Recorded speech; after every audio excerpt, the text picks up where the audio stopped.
The current state of the Marvel Cinematic Universe is a bit up in the air thanks to the global pandemic. But should things go the way fans want, we could be on the precipice of it all bouncing back. However, there are certain things that can and need to be discussed because of the uncertainty surrounding a key MCU character: Black Panther. The passing of the legendary actor Chadwick Boseman has left a hole in the Black Panther universe, and many are wondering who will take up the mantle. Allow us to give you one option via how Nakia will become Wakanda's new Black Panther. Be sure to like the video and subscribe to the channel. Number 6. The death of Chadwick Boseman. I never yielded! And as you can see, I am not dead! To start, we will mourn the loss of Chadwick Boseman, who played Black Panther in several movies in the MCU, and was set to not only take up the mantle in Black Panther 2, but also possibly lead the Avengers when they assembled once again. His passing left fans with many questions, including whether they would go and just stop making Black Panther movies altogether in order to pay respect to him, or whether they would replace him or even use CGI to render him back into the movie. Marvel Studios has given us many different answers to the various questions. The first one is no, they will not recast or use CGI to make it seem like T'Challa and Chadwick are still alive. Furthermore, there will be a second Black Panther film, and the director behind the first 2 movies, Ryan Coogler, will also be helming a World of Wakanda series on Disney Plus to further enhance the connection of the nation to the MCU. So the only question left is whether or not a new Black Panther will rise up in the second movie. And while many may think Shuri will take the role for various reasons, there is another option in Nakia that might play a bit of a better story. Number 5. The Protector becomes the Panther.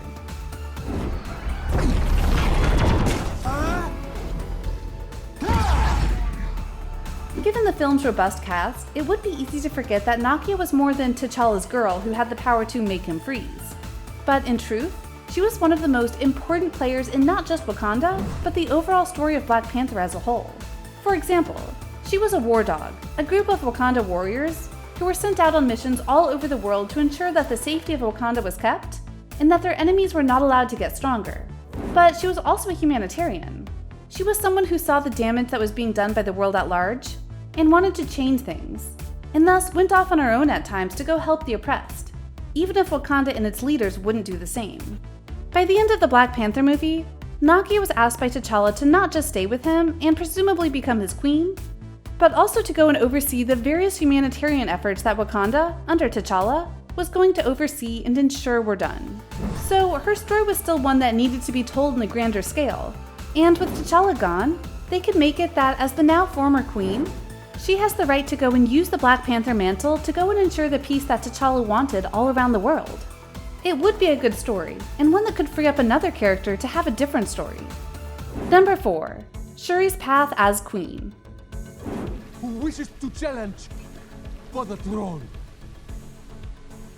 Royal blood or challenge is needed to rule Wakanda, as was noted in the first Black Panther film.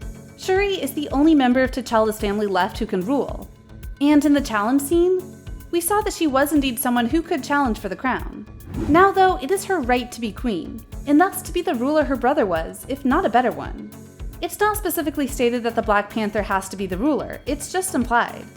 But Shuri, who was infinitely smart, could see herself more as a leader in the kingdom and builder of its greatness, which is what she was during the first film by expanding their capabilities with vibranium, rather than a warrior. To be clear, yes, Shuri has been the Black Panther in the past Marvel comics, and even went and took over for T'Challa after he was badly injured in a fight with Dr. Doom. However, that doesn't mean she'll take the mantle here. And as the comics have shown, there were times when not one, but 2 Black Panthers existed at the same time, including T'Challa and Shuri at one point. The bigger story for Shuri might just be how she leads Wakanda in its greatest hour of need.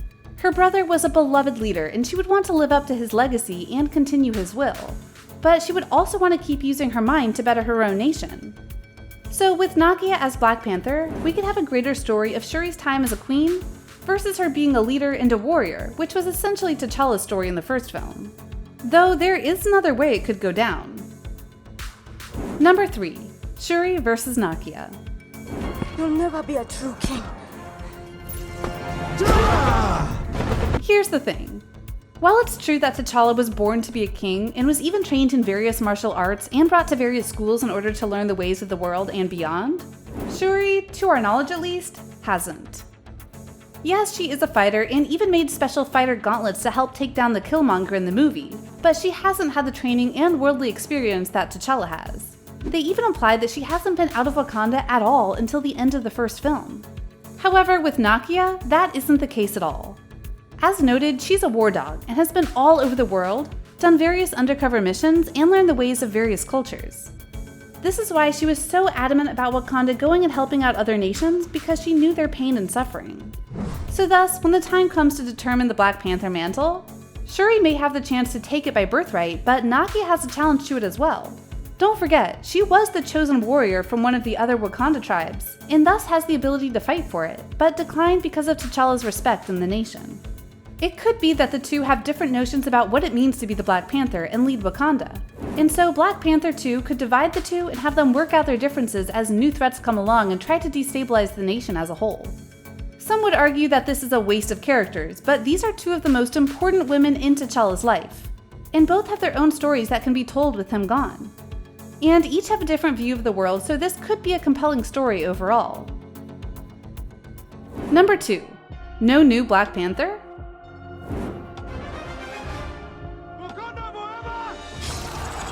This would be a bold move, but one that could play out in its own way if they wanted. With T'Challa gone, there is a vacuum to be filled in that there needs to be a new defender of Wakanda. However, between Shuri and Nakia's feelings about the loss of T'Challa, which we bet they'll go into a funeral for him in the beginning of the film, they might think that it would be disrespectful to go and take the mantle from him. So thus, they leave it unfilled. Or at the very least, unfilled at the beginning of the film. So instead of a Shuri versus Nakia story, we could get one where they and the other members of the royal family and guard, like Okoye, go and try to determine who is the right person to wield the mantle and to lead the nation of Wakanda. This will only intensify as new villains arrive and the nation now more than ever goes and needs its champion. Who will be the new Black Panther is a tagline that Marvel Studios could absolutely use to hype up the new film and tease the future of the franchise. Number 1. No easy answers. In truth, whether it be Nakia, Shuri, Okoye, or someone else entirely, Storm, the fact remains that this is a decision that is going to be heartbreaking to make at Marvel Studios. They picked the perfect actor for T'Challa, and he played Black Panther magnificently. Chadwick Boseman was taken far too soon, and we all mourn his loss. And the people at Marvel Studios definitely didn't expect this, and thus their plans are up in the air like the MCU. Regardless of what they do though, it's our duty as fans to give them the space to make decisions, and give them the chance to go and play with the story both how they see fit and how they see is the best way to honor the legacy and memory of Chadwick Boseman. So what do you think?